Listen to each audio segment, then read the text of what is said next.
sekarang ada di Gang Roman, Kecamatan Jagakarsa, Kelurahan Jagakarsa, buat kediaman Pak Panca Darmansyah. Oke. Di sini ada berapa kontrakan, Pak? Kontrakan 1, 2, 3, 4, 5, 6, 7. Ada kamar 2, kamar depan, kamar orang tua atau apa, satunya untuk kamar anak. Kalau adik-adik yang 4 itu sudah terbaring lemas atau sudah tidak ada nyawanya, ya. Fokusnya di hari Rebo itu karena kita terganggu atau bau seperti bangkai tikus atau apa. Jadi orang mau makan pun gimana? Sampai tercium dalam jarak berapa? Iya, sebagian tetangga termasuk bapak ini kan sampai bongkar-bongkar plafon di tojos itu, Kak. Barangkali ada bangkai musang atau tikus atau apa. Ternyata titik fokus itu dari arah kamar mandi itu lalat hijau dari sana. Makanya dipanggil juga abang dari pelaku.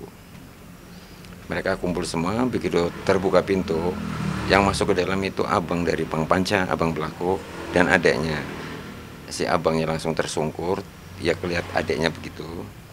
Adik dari istri pun setengah pingsan di dalam. Saya sempat melihat cuma berjajar 4, ataukah udah dirapikan bapaknya, atau tadinya awalnya beda-beda, saya tidak mau mengungkapkan. Pelaku itu meringkuk di dalam kamar mandi, terlanjang bulat gitu. Saya sangka sudah nggak ada, cuman diperhatikan kelip-kelip matanya masih itu. Mungkin menahan sakit atau apa gitu. Kain bekas atau bekas anduk itu kayaknya udah dilap sama pelaku gitu. Kalau adik-adik bersih nggak ada darah, jadi nggak ada tikaman buat anak-anak. Itu darah dari orang tuanya. Mohon waktu, pendalaman masih terus kami lakukan. Kondisinya kan luka-luka di tangannya, Mas. Oh, luka-luka. Luka-luka akibat apa, Pak? Itu masih kami dalami. Itu masih kami dalami. Iya. Tapi maksudnya dia kan disebutkan ada upaya untuk bunuh diri ya, Pak ya.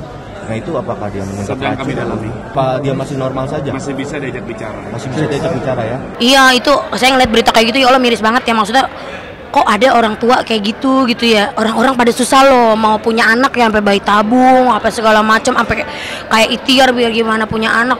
Kok tiba-tiba dapat lihat berita gitu kan, shock lah. Buset, ya Allah, innalillahi turut berduka cita ya. 4 orang loh anaknya meninggal tuh di kamar mandi gitu kan, sampai kaku, sampai tetangganya nemuin kan. Yang habis pikir aja tuh orang udah kagak ada imannya kali gitu ya.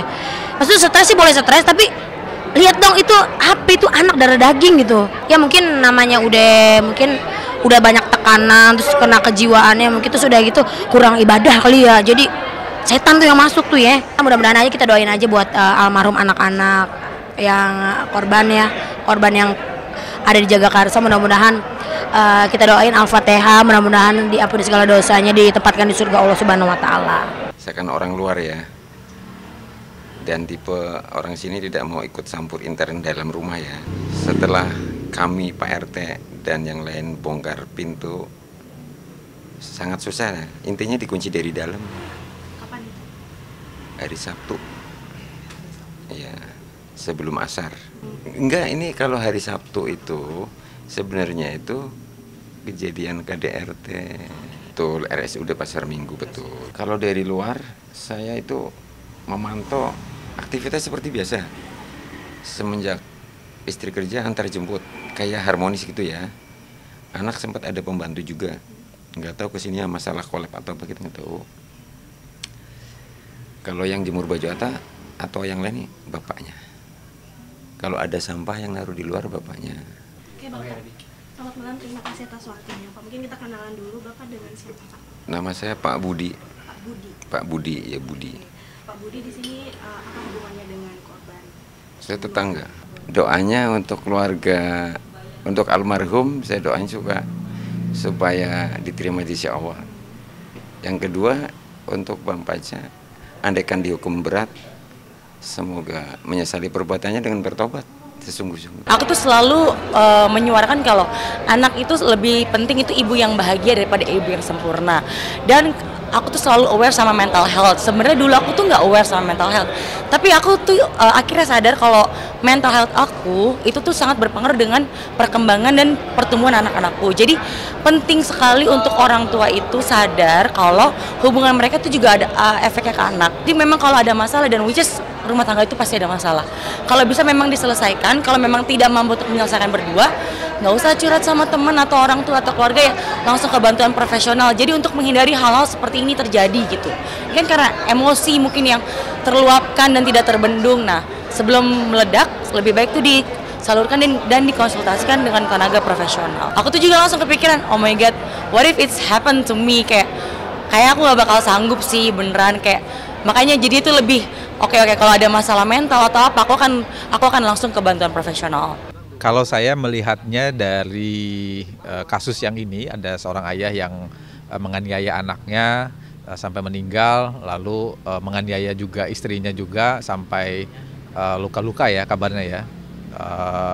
Itu memang begini, di Indonesia ini sebenarnya ada banyak sekali kasus-kasus orang yang mengidap depresi dan atau orang-orang yang mengidap skizofrenia yang mereka akhirnya berkeluarga tanpa tahu bahwa orang-orang yang depresi atau mengidap skizofrenia ini dampaknya ketika mereka mengalami tekanan atau ada pemicu itu terhadap lingkungan itu seperti apa. Bisa jadi kalau misalnya dugaannya ya, kalau dari sisi psikologi adalah si ayah memang mengidap halusinasi atau mengidap depresi atau gangguan mental yang disembunyikan gitu, selama ini disembunyikan, sehingga ketika mengalami ada tekanan atau waktunya memang kumat gitu ya, ini orang-orang yang mengidap skizofrenia atau orang-orang depresi ini bisa melakukan hal-hal yang bisa tidak kita duga gitu ya,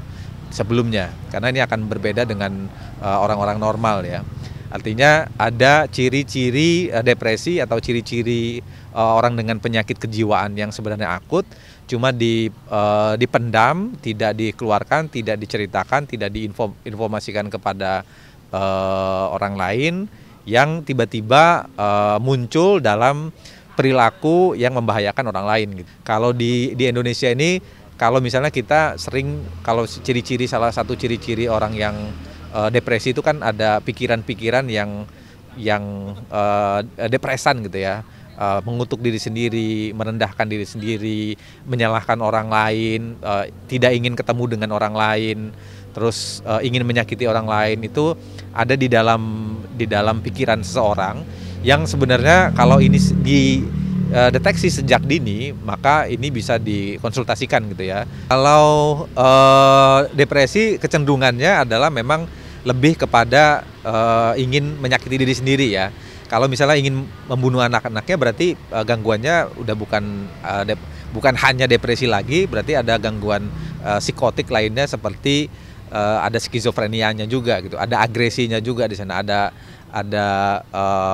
marahnya juga, ada psikopatiknya juga di situ. Hanya itu bukan penyebab, tapi itu hanya picu ya. Jadi segala macam orang yang sudah memiliki